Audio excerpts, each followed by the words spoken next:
अहमद 795 समाज में कई ओमिटेना A to Z Manipur Sen and Gimakati Kurumsari, Nasi Amana topic Amagalina Namam Tamsake,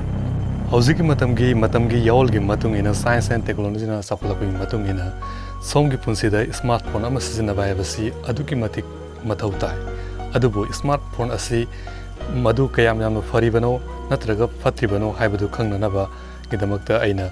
Phone Nadu the Karamba processor Sinari, Adiki Karamba processor na. Fagada Habatu Kantonava Isana Kanjagadabani.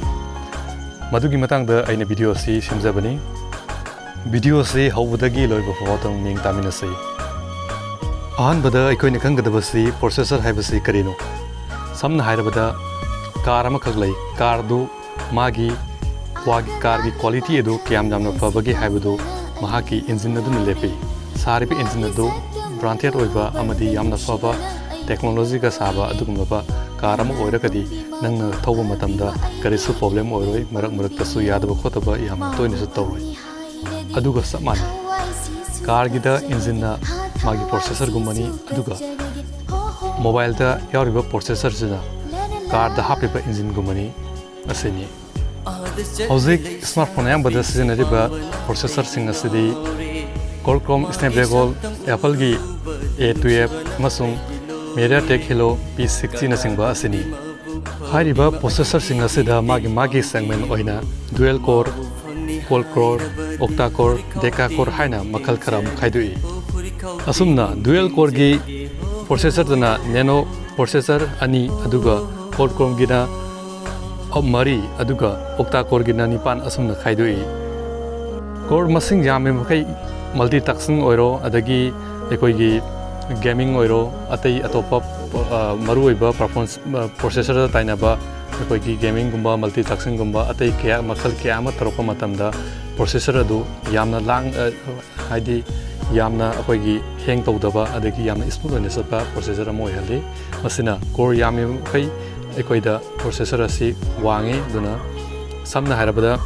thabak ama pire thabak adu aigi imanaba ama ka kauraga tawminaragadi thabak adu Pung anida tawgadabadu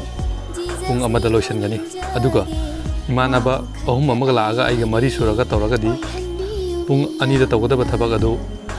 pung gai amada lotion gani asumna processor asi magi mathau tongan magi core to khaidokpaga tongan magi multitasking oina senanaba hapani aduga masi khatana loitri masigi matungda processor adugi manungda 10 nanometer, 12 nanometer, 14 nanometer, aduga Apple ga A12 ki 7 nanometer haiduna nanometer masa khaidui nanometer processor amagi nanometer ama habasi processor adu saba matanda mahaki architecture design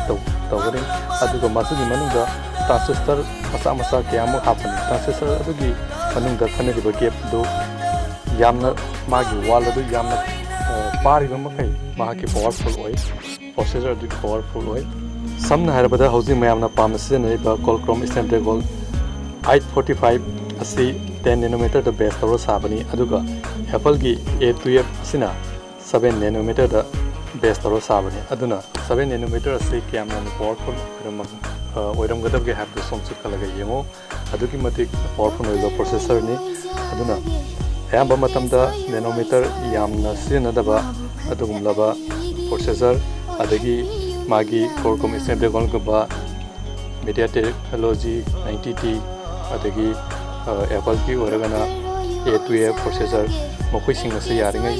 khanna bana gaming performance fazana ba adagi magi processor ado multitasking tawba adagi atai atopa yama se nama matamda magi tongamba function do khaido khagadi processor adu da yamna load dana ba se nabi gedabani aduna aikoine smartphone ama laiba matamda phone adugi processor adugi maramda kharadi khangba mathau tai masina